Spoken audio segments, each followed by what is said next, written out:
नमस्कार मित्रों, वैराग्य शतक में संस्कृत साहित्य एवं संस्कृति के चैनल पे मैं डॉक्टर हरिनिवास आप सबका स्वागत करता हूं। गंगा तरंग हिमशीकर शीतलानि विद्याधराध्युषित चारुशिलातलानि स्थानानि किम हिमवतः प्रलयं गतानि यत्सावमान पर पिंडरता मनुष्या। कल के श्लोक में जो बात कही थी, फिर से एक बार भर्तृहरि थोड़ा अपने शब्दों को बदल के और उसी बात को कह रहे हैं कि हिमालय जैसी शीतल, बर्फ जैसी शीतल गंगा की तरंगें और विद्याधर जिन पर निवास करें ऐसी पर्वत की शिलाएं,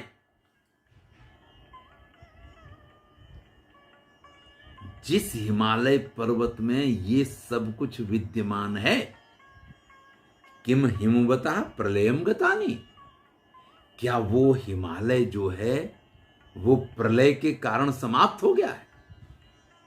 देखिए, हिमालय एक बहुत बड़ी पर्वत श्रृंखला है, हम आप जानते हैं, कहीं से कहीं तक चली जाएगी। इतने सारे लोग वहां पे रहते हैं, इतने सारे संसाधन खड़े हो गए हैं,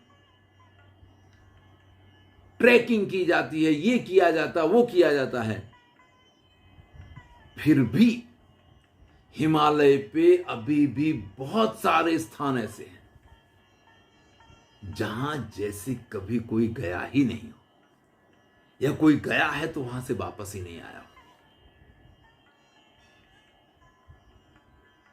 महाकवि भर्तृहरि ने इन स्थानों का आनंद लिया हो ऐसा प्रतीत होता है।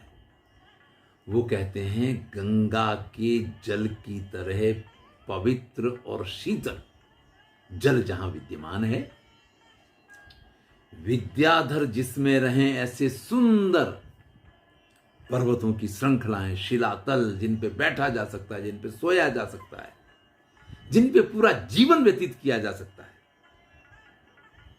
ऐसे स्थान जिस हिमालय में हैं, क्या वो हिमालय प्रलय के कारण समाप्त हो गया है? और अगर ऐसा नहीं हुआ है तो अवमान पर पिंडरता मनुष्या कथम, तो अपमान होने के बाद भी दूसरों के टुकड़ों पे पलने की मनुष्यों की इच्छा क्यों देखी जाती है? पहले तो फिर भी कहा था कि कंदराएं फल फूल खा लो, भैया शीतल जल पी लेंगे, कंदरा नहीं मिलेगी पत्थर पे सो लेंगे, लेकिन अपमान तो सहन नहीं करेंगे।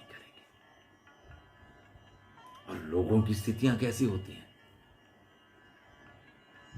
मुझे तो अपने जीवन से ही कई बार ऐसा लगता है, कैसी कैसी मूर्खताएं अपने जीवन में की हैं। मैं उस समय शास्त्री कर चुका था, यानी छोटा तो नहीं था, आप ये कहिए कि ग्रेजुएशन पूरा हो चुका था। एक दिन पिताजी ने कह दिया, हम क्रिकेट का मैच देख रहे थे, बस यही करते रहना और कुछ करना मत। और उनका इतना कहना था कि बात इतनी जोर से चुभ गई जैसे किसी ने बहुत बड़ा अपमान कर दिया हो। घर छोड़ छाड़ के निकल गए। और फिर बाहर जाकर के किस किस के सामने कितने कितने प्रकार के अपमान सहन करने पड़े। आज जब विचार करता हूं तो यह लगता है कि जिनको हक है, जिनको अधिकार है, उन्होंने कह दिया तो बुरा लग गया, और जिनको आप जानते भी नहीं है वो आपसे कुछ भी कहते रहें, वो आप बिल्कुल इस प्रकार से सुन लेते हैं, सहन कर लेते हैं जैसे कि यही आपकी नियति है। तो हम कई बार अपनी नियति खुद गलत कर लिया करते हैं। हम तो समझदार थे भैया, जो 10-15 दिन भटक के वापस आ गए। लेकिन कई बार लोग बाग बाहर 1000 जूते खाते रहेंगे, और जिनके जूते छूना भी गलत है उनके जूते खा लेंगे, और घर पे नित्य प्रति जिनके चरण छूना आपको स्वर्ग के सुख दे सकता है, आपके जीवन को धन्य बना सकता है, उन माता पिता की बात भी नहीं सुन सकते।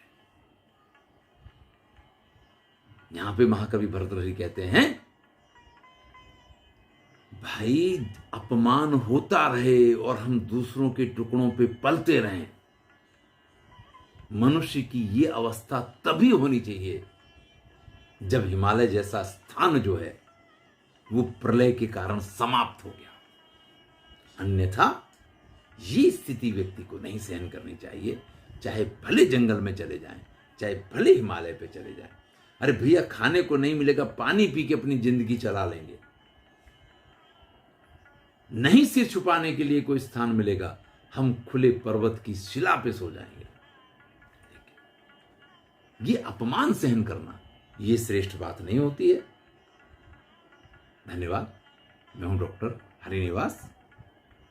अगर हम अपने स्वाभिमान के साथ नहीं जीते हैं तो वास्तव में हमारा जीवन व्यर्थ है।